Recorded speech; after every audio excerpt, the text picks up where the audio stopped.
This next episode is a solo episode. I have not done a solo episode in almost a year. And within this episode, I discuss why I have not and why I chose not to do a solo episode. I also discuss in detail the relationship with my birth mother and how it is on the repair, and also the relationship with my chosen mother and the recent death of my chosen mother. So, this is a really great episode. I hope that you enjoy.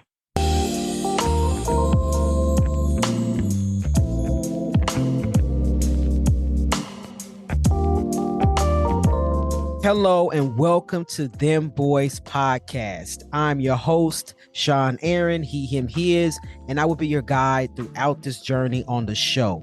This show is a platform where trans men of color voices will be amplified as we share our stories. Trans men of color are not monolithic. What that means is our journeys are not the same. We come from different backgrounds. We have different stories, family relations, chosen family, and most of all, we have different transition journeys. Visibility equals possibility. I like to say that all the time. We like to highlight on this show trans men of color businesses and entrepreneurs, parents, athletes, survivors, and many other issues and topics that are relatable to trans men of color in our existence. Dem Bois Podcast is not only a platform to amplify our voices, but to raise awareness and conversation around our lived experiences. So thank you for tuning in. Thank you for supporting, listening, and sharing the show.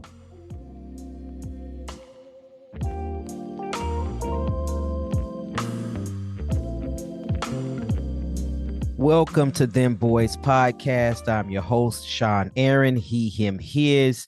And this episode, I will have no guests this time. I haven't done a solo episode in almost a year.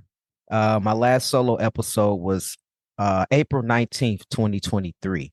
And April is fastly approaching. So it's almost a year since my last solo episode. And so season one, I had 12 solo episodes. So if you haven't had the opportunity to listen to season one, now is a great time to go back and revisit some of the episodes that you may have missed, or some of the episodes that you enjoy and you would like to listen to again.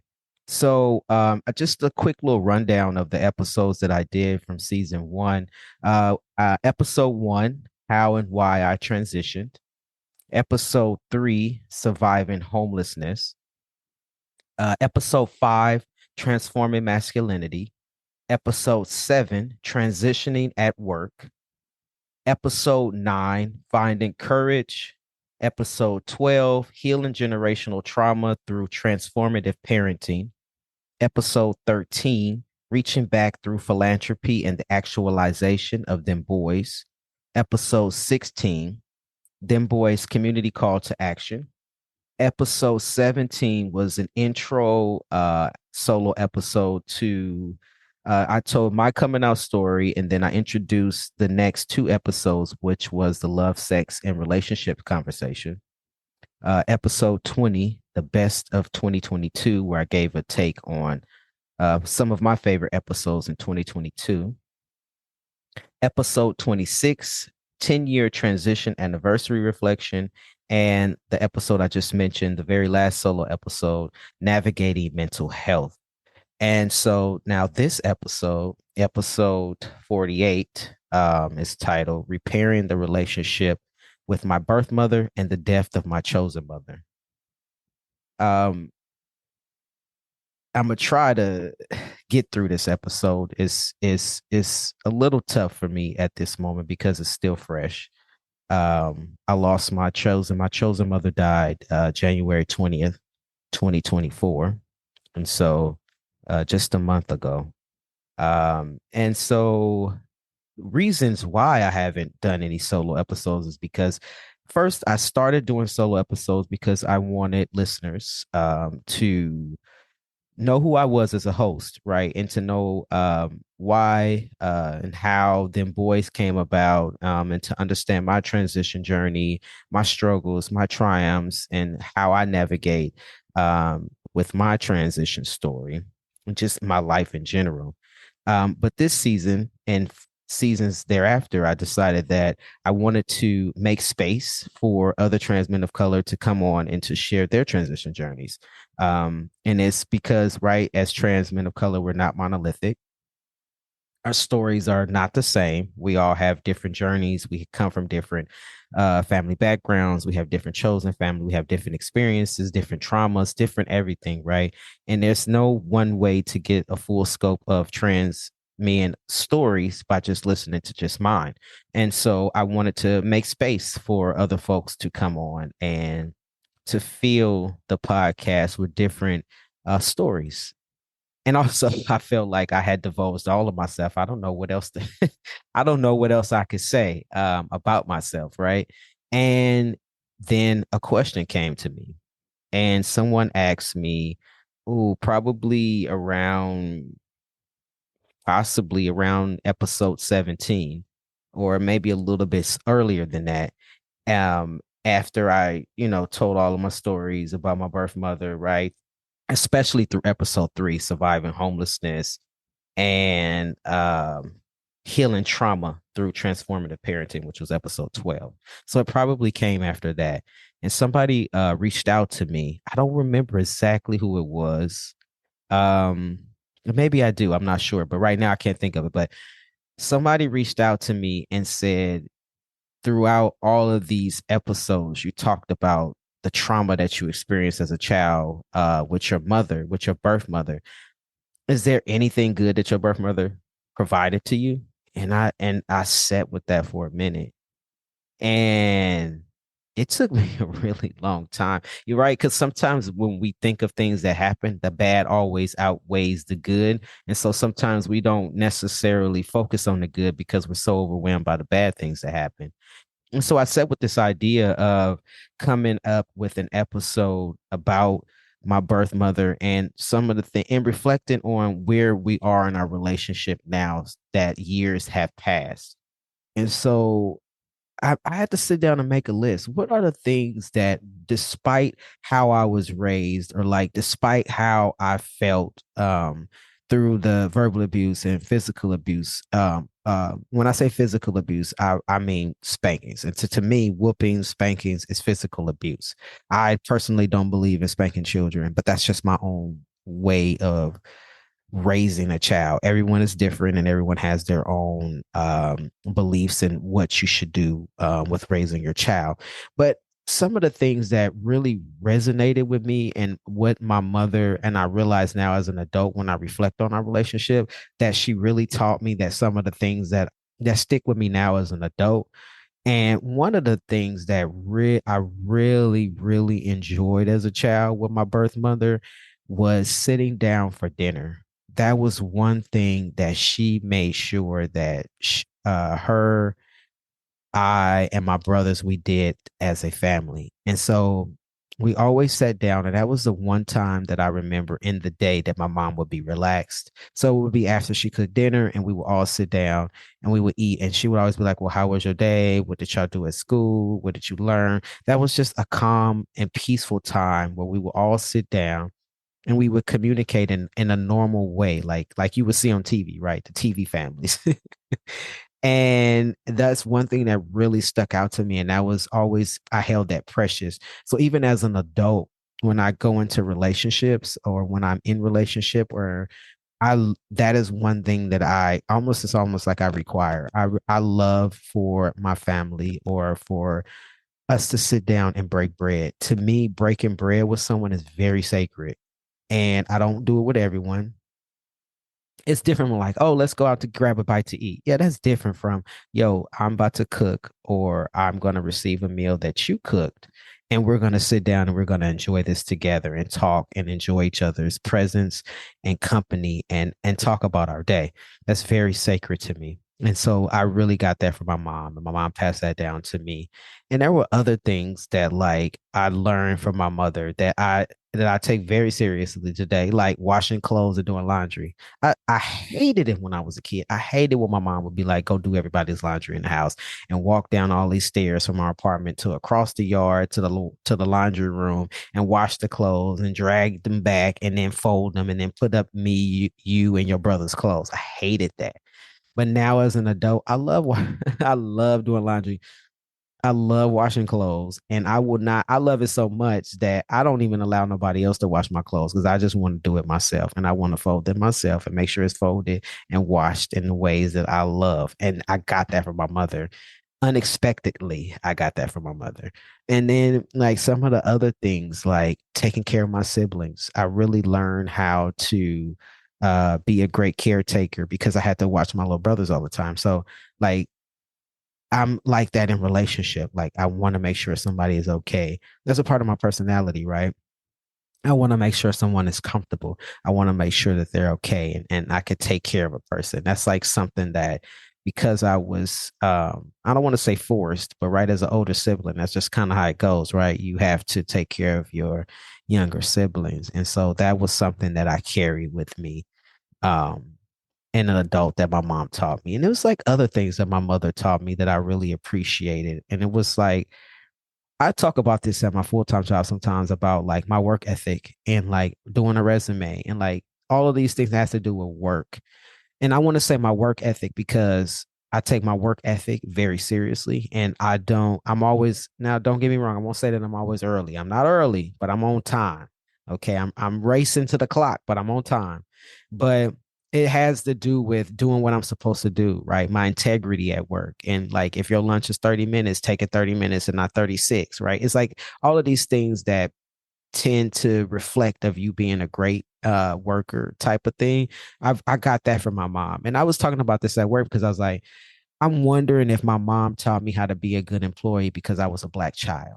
So it's like, go to work and do what these people tell you to do and don't raise any flags or don't draw any attention to yourself because you don't want to lose your job or you don't want them to fire you or get rid of you. You want to be this like token worker. I don't know if that was the reason, right? Because as black parents, we had those talks with our children about being black and what does that mean to be black and how to carry yourself, right? Not just in, around law enforcement, but just in the streets in general, just right, like how we have to be mindful of who we are as black people. So I don't know if that's the reason of why she taught me about a work ethic. I would love to ask her that, but I know that I have that quality in myself of like, she would sit me down and be like, okay, when you go to work, make sure you're on time, make sure you're doing what you're supposed to do. And like, you all of these different things that I kind of take with me, that I carry in my everyday life. And there was so many other things that I reflected on when I wrote this list. It was like a list of like 20 items. And um mom taught me how to drive. Like she taught me how to cook, right? So she always wanted me to be independent. And so she even taught my brothers this. So this wasn't really a gender thing, I don't think, because my brothers also know how to cook too. But it was always like, yeah, she might have had that undertone of like, yeah, you're supposed to take care of a a husband, right? And not to say that, but like um learn how to feed yourself so you don't have to rely on another person to feed you. And so that was always her lesson. And so knowing how to cook was a thing that was taught across the board, regardless of gender in my house. And so that's how I am now, right? Living on my own. I 99.9% of the time I'm cooking myself. I rarely ever go out to eat because I just rather cook my own food. And every time I go out, I always get disappointed because I'm like, damn, I could have made this at the house and it would taste way better.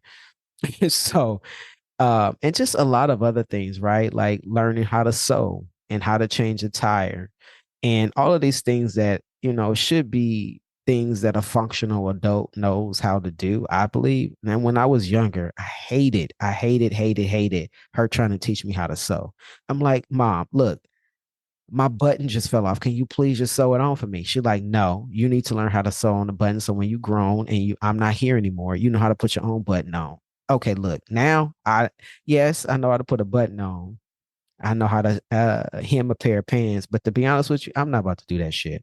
If my button come off my shirt, if it's an essential button, like one in the middle, I'm probably just gonna get a shirt away or donate it because I'm done with it at that point. Because I'm not about to sew on a goddamn button.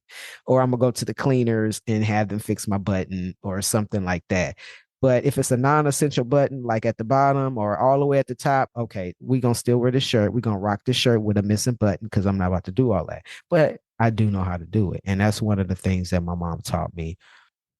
And one of the biggest things that I think my mother taught me, as far as my who I am as a person, is unintentionally through like dealing with verbal abuse as a younger person, I unintentionally learned how to stand up for myself. And so that didn't come easy, right? Especially with verbal abuse and all of that, and being degraded and feeling less than all the time, feeling not smart enough, not enough of anything, just not feeling enough. Through therapy, I've learned how to what things and behaviors of others trigger my nervous system and how to correct that.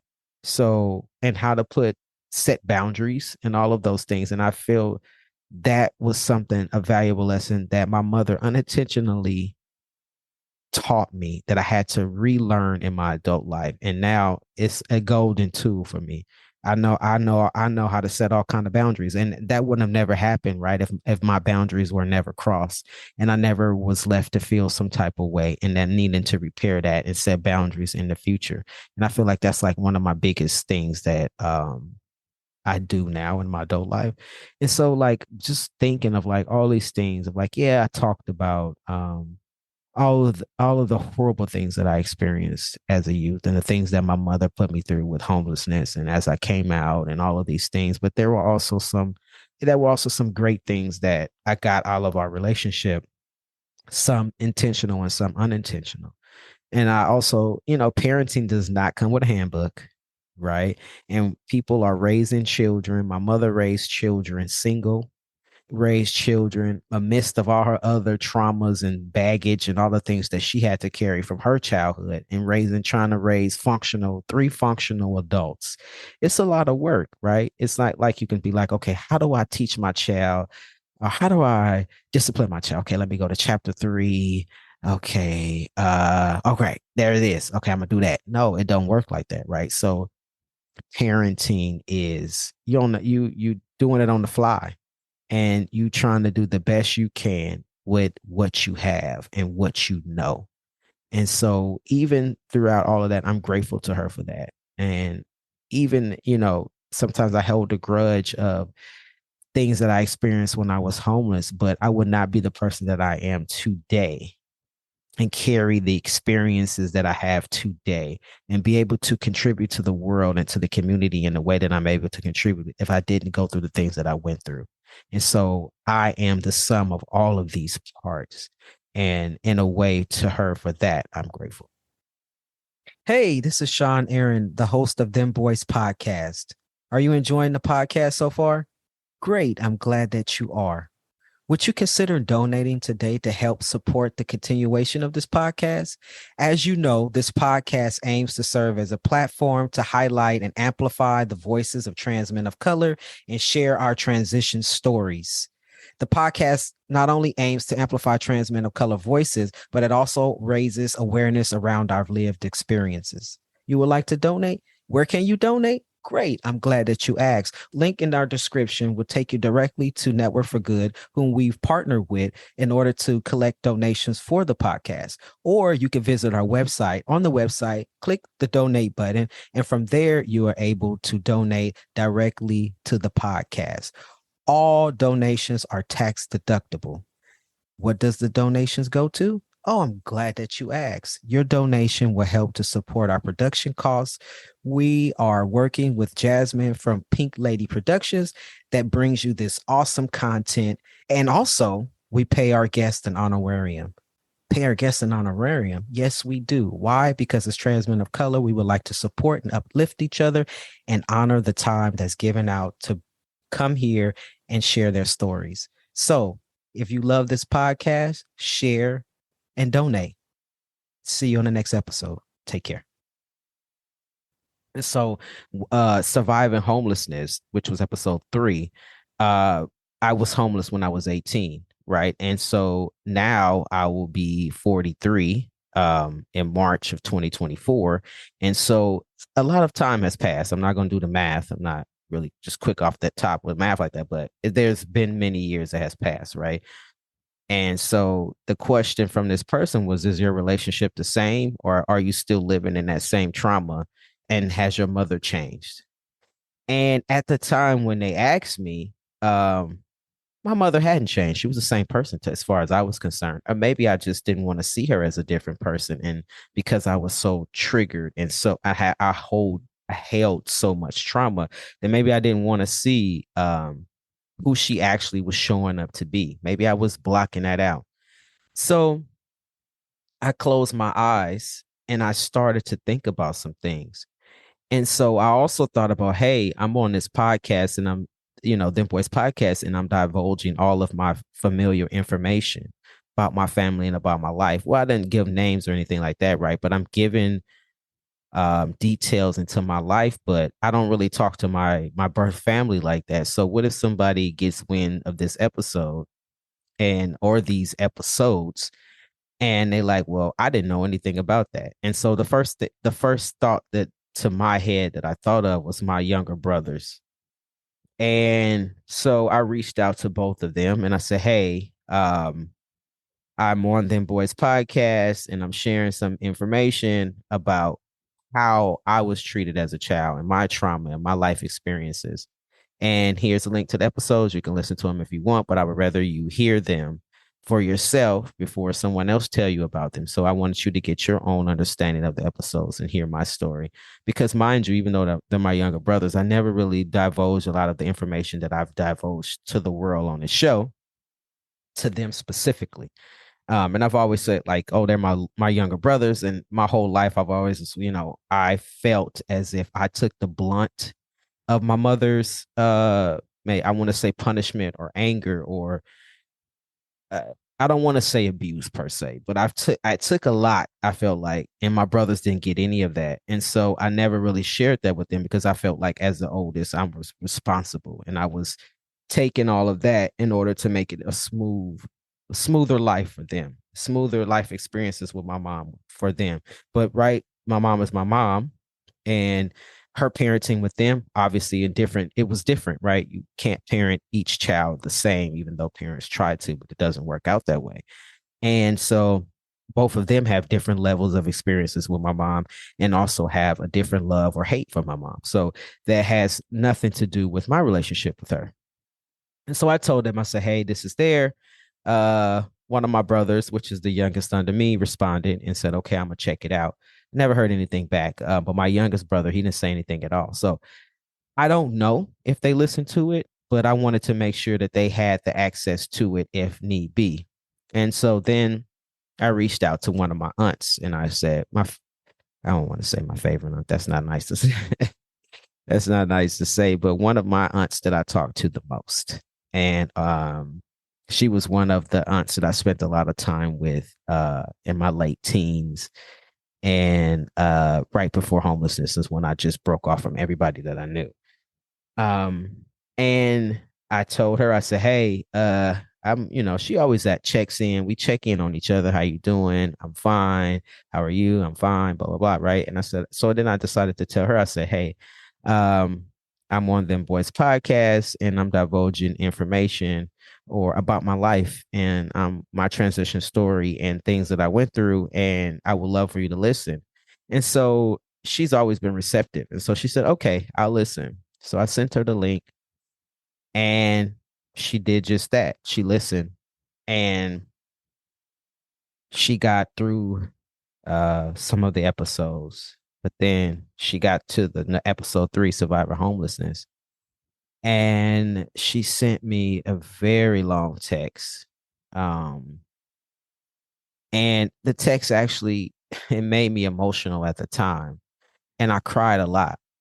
And she apologized. She said she had no idea that I was homeless. And she never knew she never knew why I wasn't at my mom's house. So that just, explained that my mom never shared anything with anybody. And so let my mom tell it. She said she didn't know where I was, but where else could I be at 18, right? If I go from your house one day and then where am I the next? But that's neither here nor there. And so she apologized to me that she didn't know and that she would never have allowed me to be on the streets or living in a car. And she had no idea. And the reason why I was emotional about it was because I held so much anger and so much resentment towards my family that I didn't talk to them for years because I thought they were all, in my mind, right? I'm young.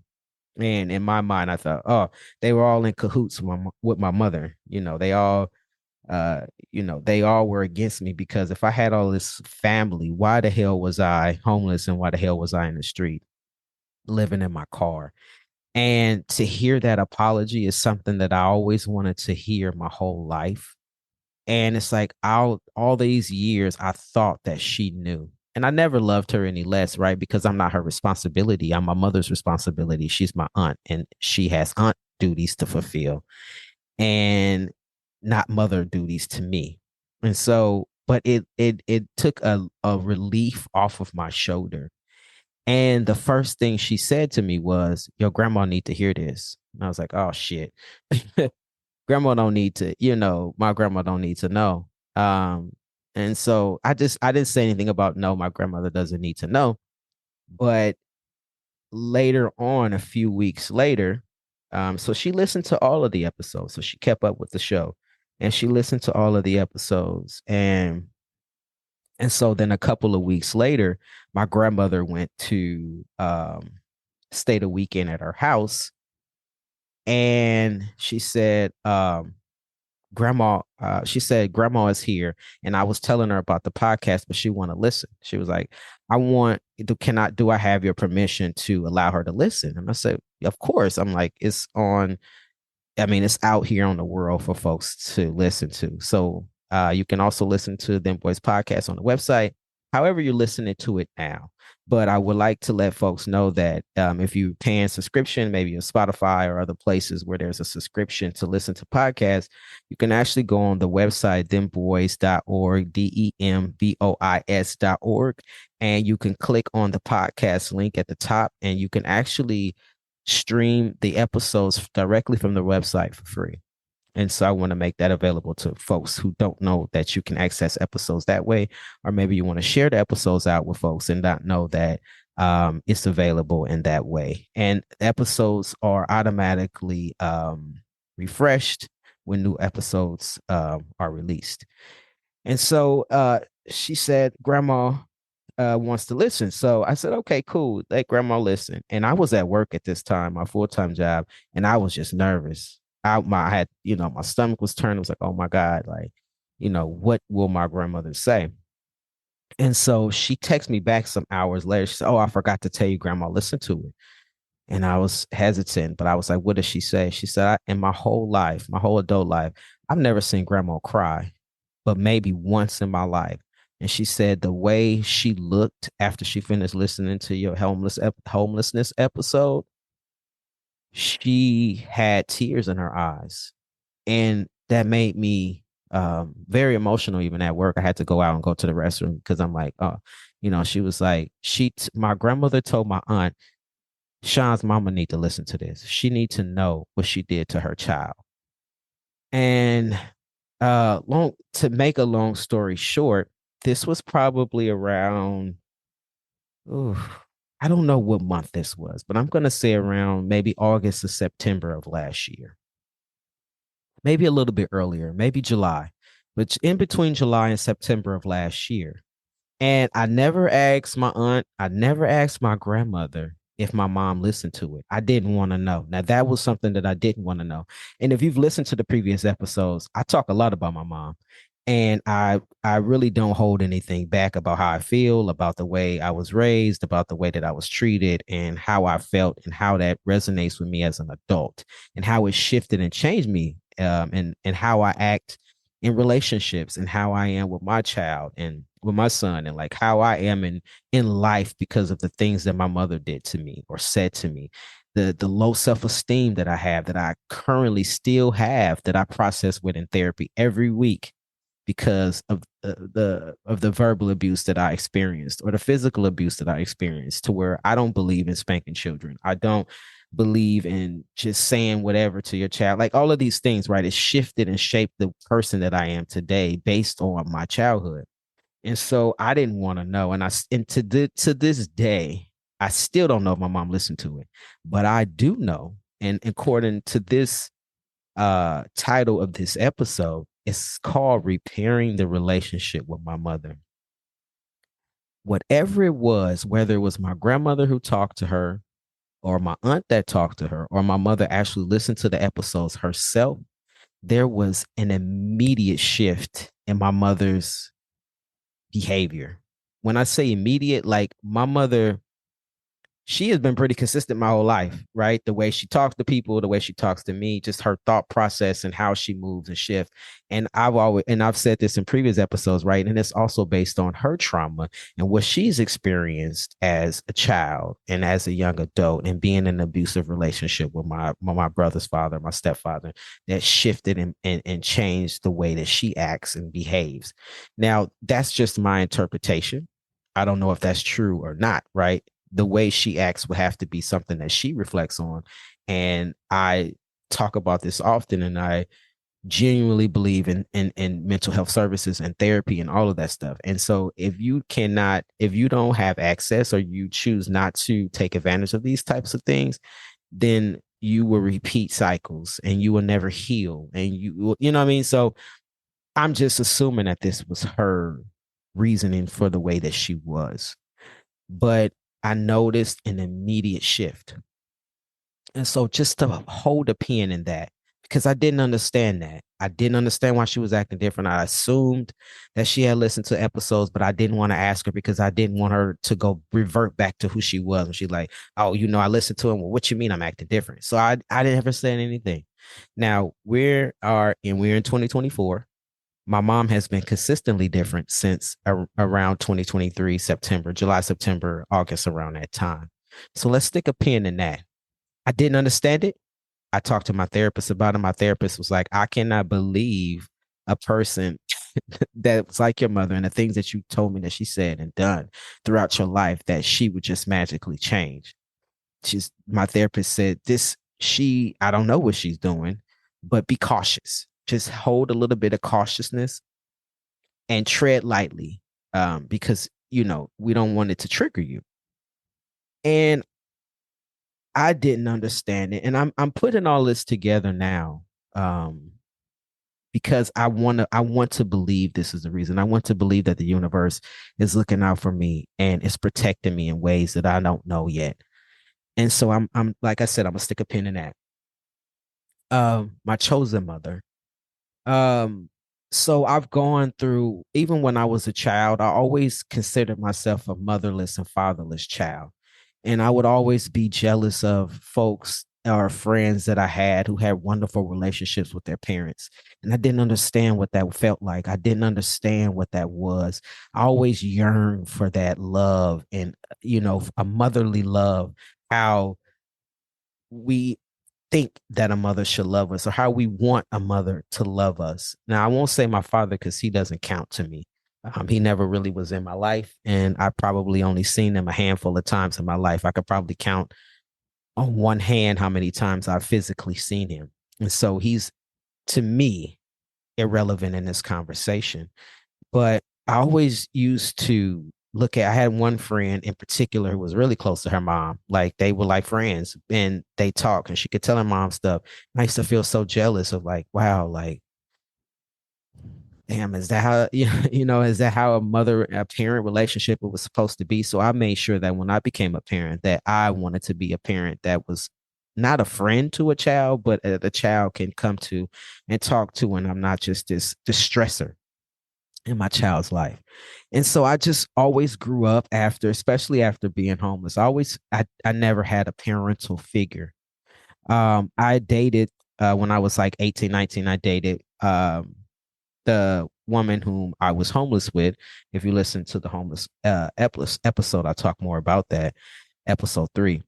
And I'm used to getting verbal abuse.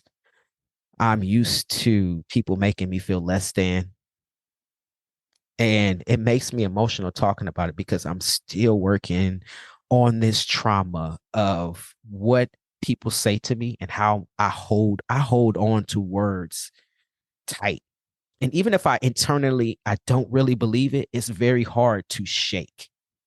And I was teased as a child. I was called names at school. I was teased at church of all places.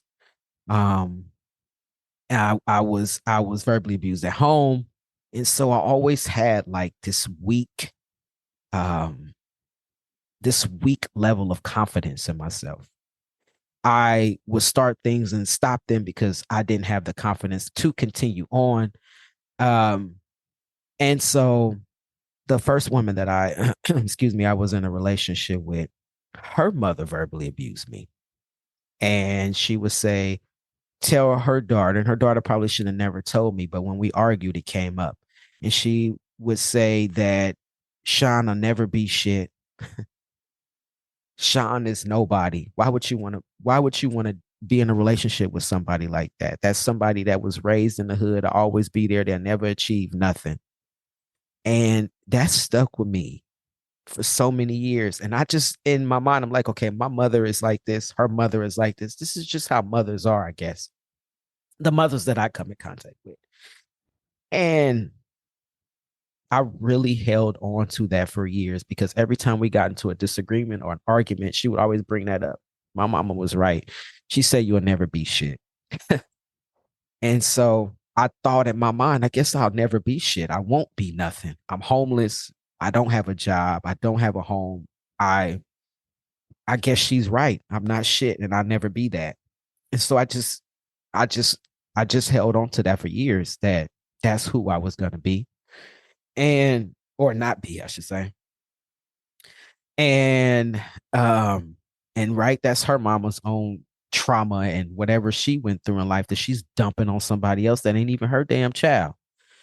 And so I said, well, I guess I have nothing to offer, so I'm not gonna be shit.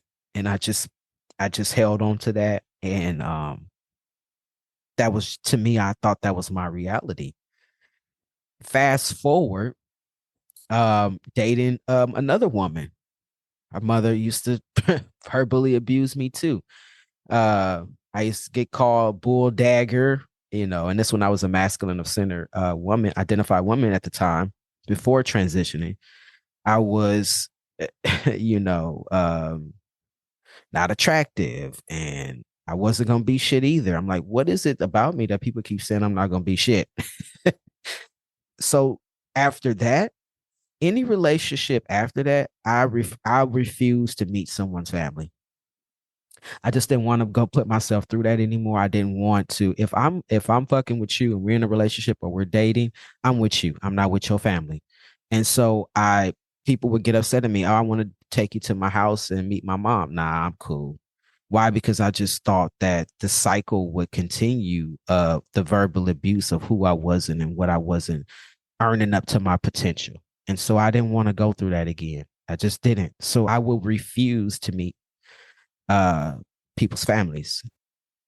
Hey, this is Shawn Aaron. I'm the founder and executive director of Dem Bois Inc. I am also the host of Dem Bois Podcast.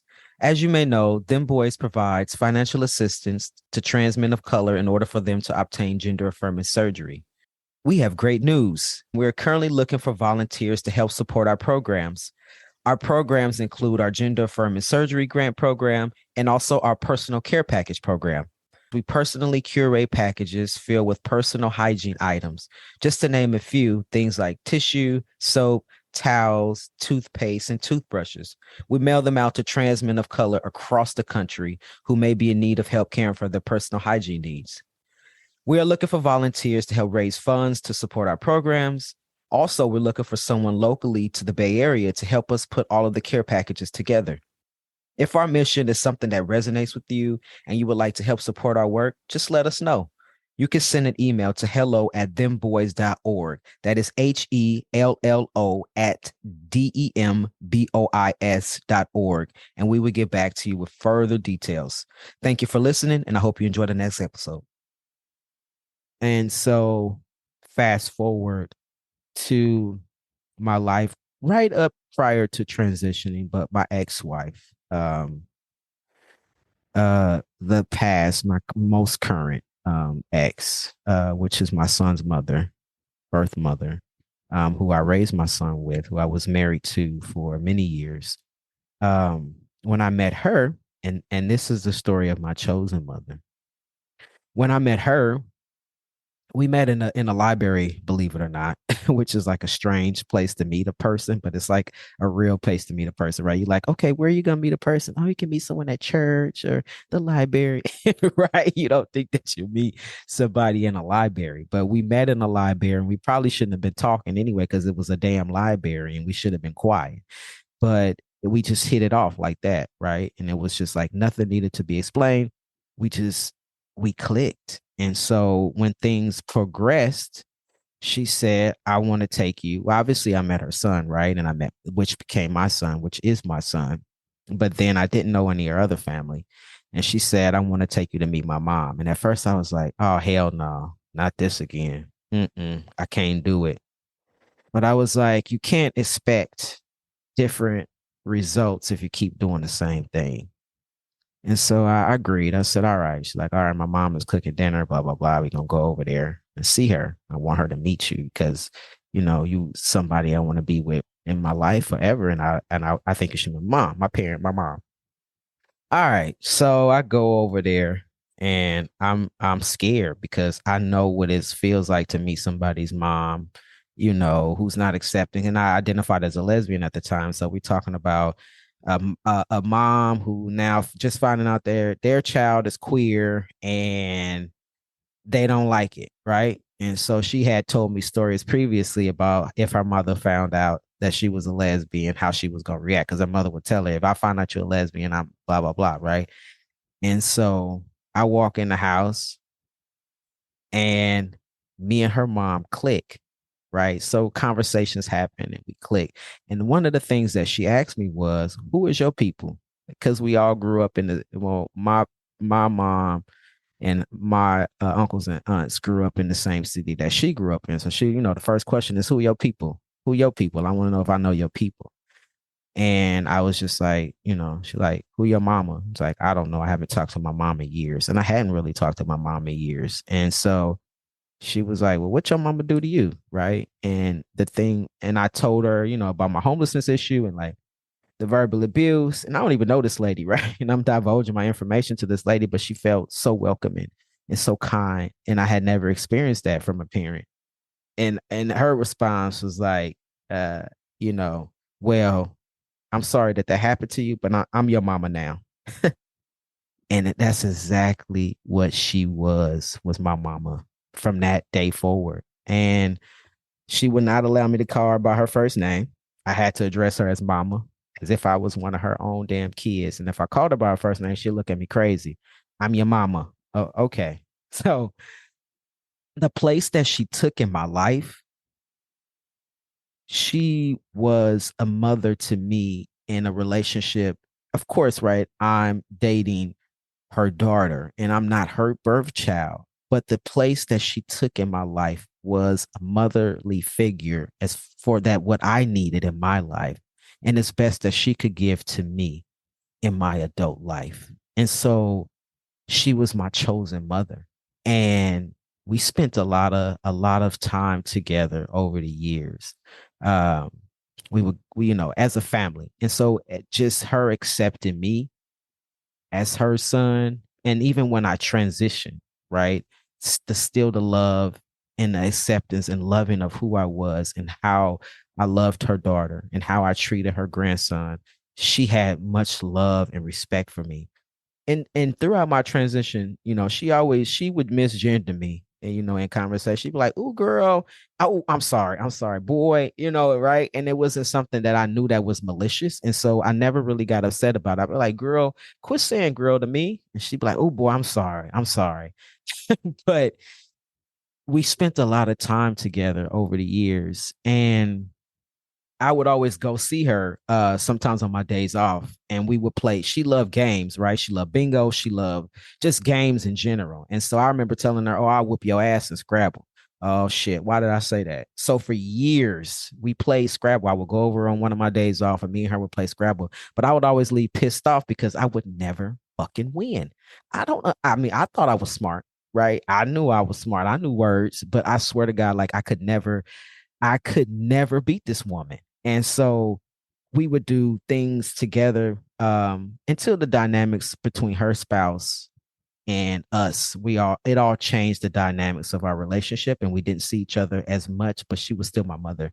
I would take her to her dialysis appointments. We would, we it just was a family, right? I had a family. I had my wife at the time, my son, my mama, my sister-in-law, and now my nephew, right? And so this was my family unit, and everybody that came that was extended with them, right? Cousins or aunts, uncles, mothers, my mother's best friend, my chosen mother's best friends, and we would go to casinos or we would go play bingo and like all these different things and dynamics. And I felt like I belonged to a family that I had never felt before in my life. And I say Scrabble because one of the things that sticks out to me is that I finally won. I finally won a game. Like I won after playing her probably hundreds of times. And I told her, "Up, I never want to play you again. Never. I want you to die knowing that I beat you. And I cannot risk more years of losing and never win again." So I never played her at Scrabble again. And she died. And yes, I still am the winner. So remember when I said to stick a pin in my mother starting to act funny or starting to be a better person towards me was July, September of last year. Around that time, my chosen mother started to become ill.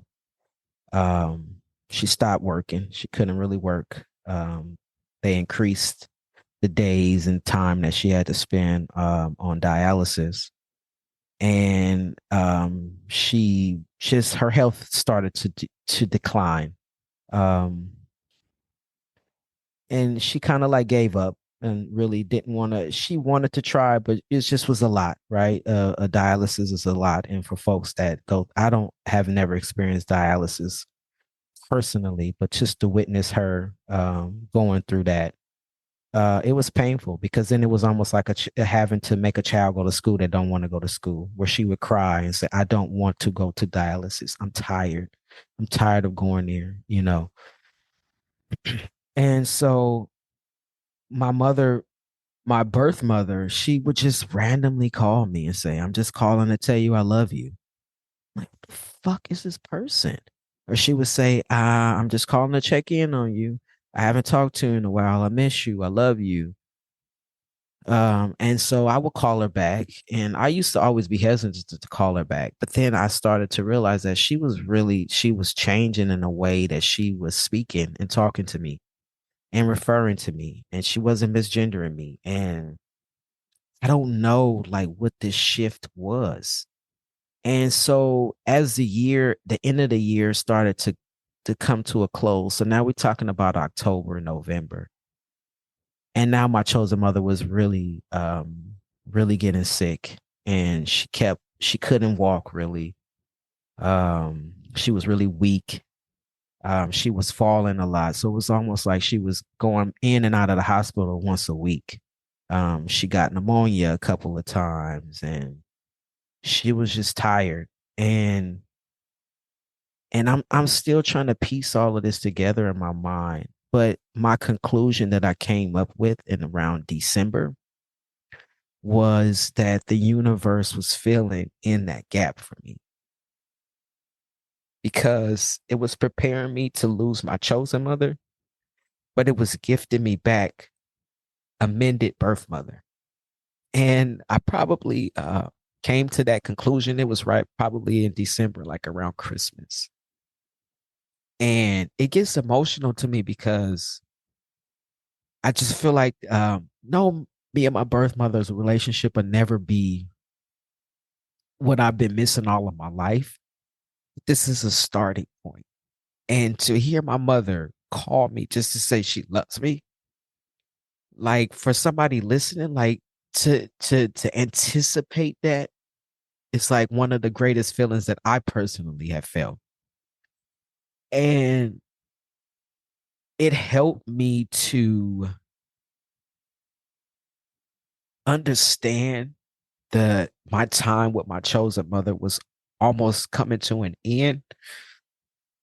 And it helped me to realize that maybe this relationship with my birth mother was beginning to start. And I it stands out to me and I became at peace. I saw so we went to visit. When I say we, it's my ex, my sister-in-law, my nephew. We all went to go visit her. She was in a convalescent home. I can't remember. I think this was early December. I'm not quite sure. It may have been late November. And we knew, like, it's possible that her end is coming.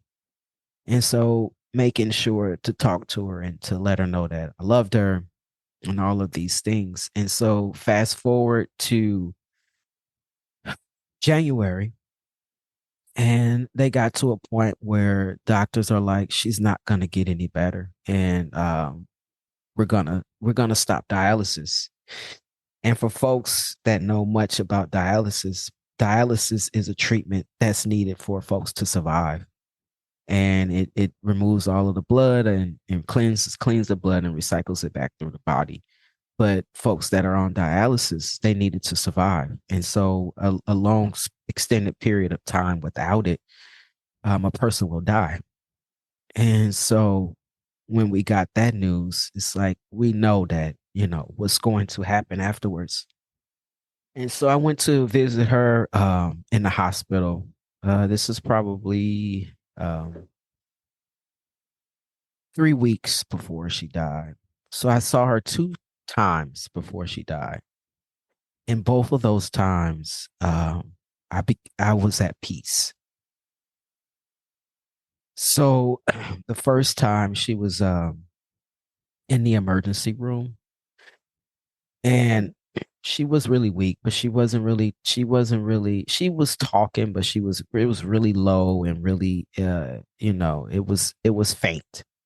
And so I went in because she asked for me. I was in the waiting room and she like, where's Shawn at? And so they came to get me, and I came back there and I like fixed her head on the pillow and like fixed her oxygen mask on her face, and I rubbed her head and talked to her for a bit. I kissed her, told her I loved her, and she was like, "Oh, you should have been the nurse." I was like, "Girl, no, I don't have the capacity to be a nurse." She's like, "Oh, you were so caring." I was like, "Nah, that's because it's you." But and so they were supposed to like give her a feeding tube, and she was like, I'll do a feeding tube. I'll try it," but it didn't work. She didn't really like it, and she took the feeding tube out. And so it was at that point where this is the point where they was like, well, we're going to stop dialysis. There's nothing more that we can do. She's not going to get any better. So the day after, that was her last day of dialysis, I went to visit her. And by this time, she couldn't really open her eyes. And I remember just standing at the edge of the bed, like scared to step forward. And folks that know me know that I have a really hard time with death. Death is something that uh, I have a really hard time processing, and it takes me a long time processing. But through therapy, I have learned to work through that, and I've learned to accept gifts that I have that I don't really tell folks about, that I have with the spiritual realm, and and so I have come to understand some of my gifts and know that physical death is not the end. And now we all don't believe the same things, right? But we're all entitled to what we believe and where what we believe happens when we die and all of those things. But I'm just speaking on my own personal experiences and what I have experienced with folks who are not physically here anymore. And so I didn't know what to say because I was like, this is my mom. Like, this is my mama. This is the mom that I've known for 16 years. And her daughter was just like, Shawn here. And um this was the last time that I saw her. And she couldn't speak really. But she couldn't open her eyes anymore. And I just I just went up to her and I just laid my head on her shoulder. And she leaned her head over onto my head. And I could feel like the pressure of her head, like she was pressing hard her head into my head. And I just told her in her ear, thank you for loving me. Thank you for being a mother that I needed in the capacity that you could give and in the capacity that I could receive. Thank you. And I love you. And it's so I said, it's okay, mama. It's okay. We are gonna be okay. And her hand started to move and she wanted to take her hands out of the blanket. And she told me she loved me. She was like, I want to hold your hand. And I held her hand in my hand and I just rubbed her hands as fragile as they were. And I just held on to that moment because I knew personally that that was going to be my last moment because I couldn't keep doing this to myself and I didn't want to keep saying goodbye to her. So I was like, I knew internally that this was going to be my last time. And so I just held her hand and we just sat there and she just, I love you. And that was the last time that I saw her in this realm. And so she died January 20th, 2024. And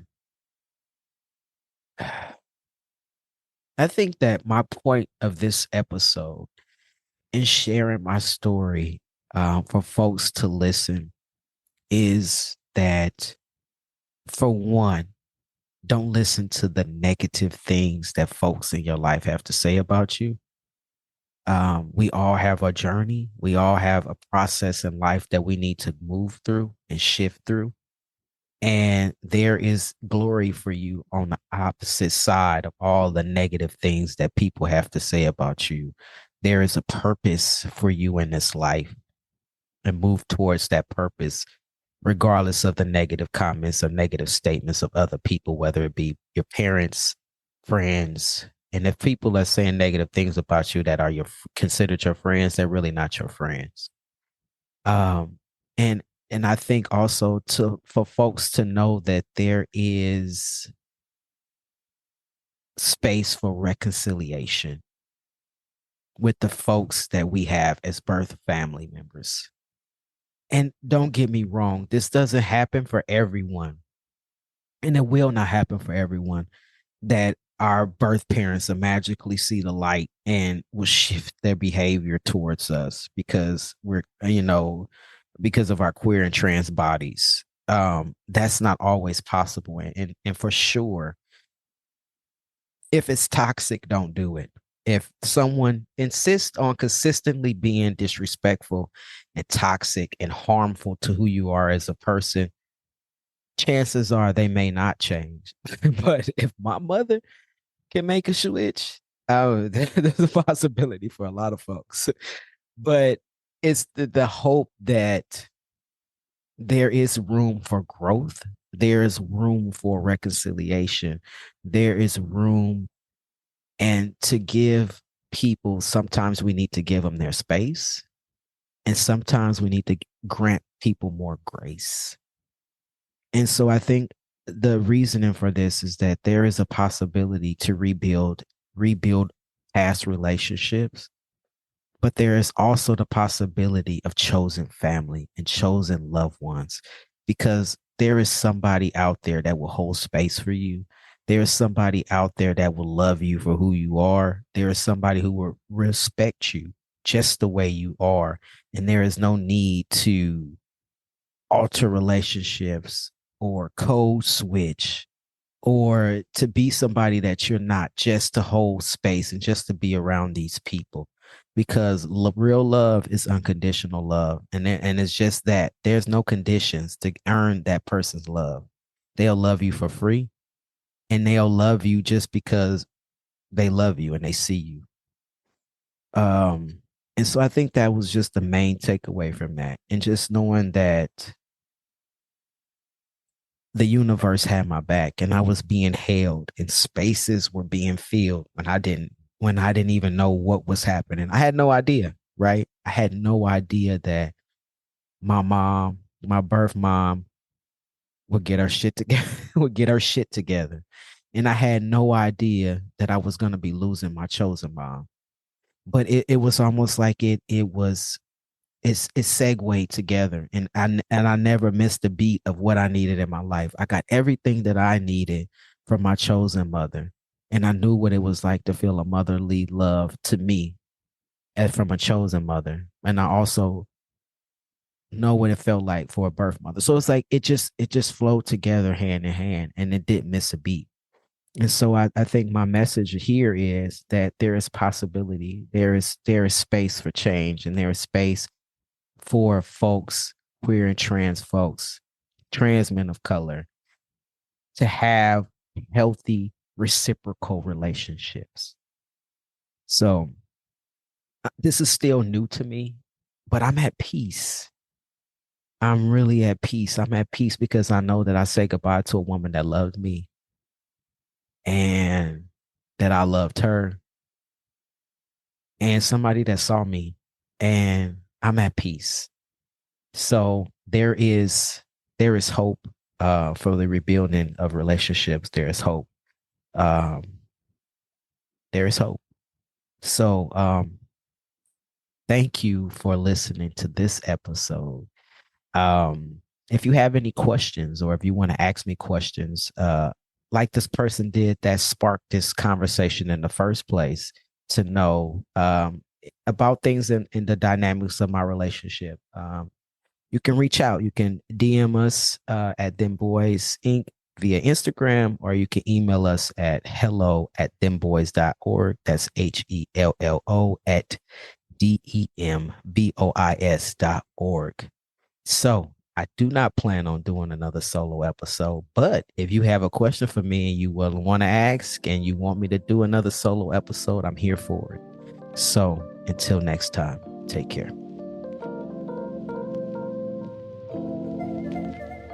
So we have reached the end of this episode. I want to say thank you for listening to Dem Bois Podcast.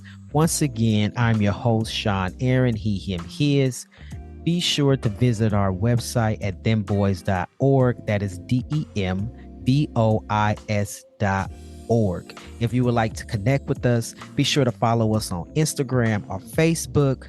If you think you would be a great guest on the show, or if you know somebody you think would be a great guest on the show, there's multiple ways to request to be a guest on the show.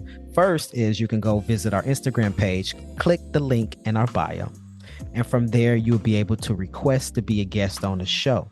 Or you can visit our website, click the programs tab up top, scroll down to podcasts, click the podcast button, and from there on the podcast page, you'll be able to request to be a guest on the show. Yo, we need questions, y'all. If you have those burning questions, a question that you want to ask me or a future guest on the show, there's multiple ways that you can send in questions, right? So first, you can go to Instagram, DM us that question, or you can email us at hello@dembois.org. That's HELLO, like hi, at dembois.org. Be sure to like the show. Be sure to share this show out with your friends and other folks in your networks. So until next time, take care. Thank you for listening to this week's episode. You have just finished listening to the 8th episode in a row. After every 8 episodes, Dem Bois Podcast takes a month-long break to relax, rejuvenate, and to prepare for the next batch of 8 episodes.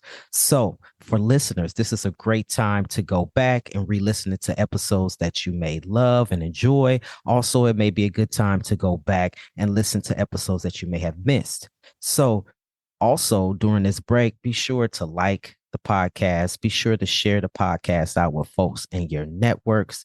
Also, if you like an episode, or if there's an episode that interests you that maybe you have not listened to, if you click on the episode description, you will be able to find out more information about the guests who appeared on that episode. Also, you'll be able to click and to read the transcripts for each episode so you can follow verbatim every word that was said throughout the episode. To maybe you might want to reflect on something that was said or something that really resonated with you and you would like to not only listen to it but also read it.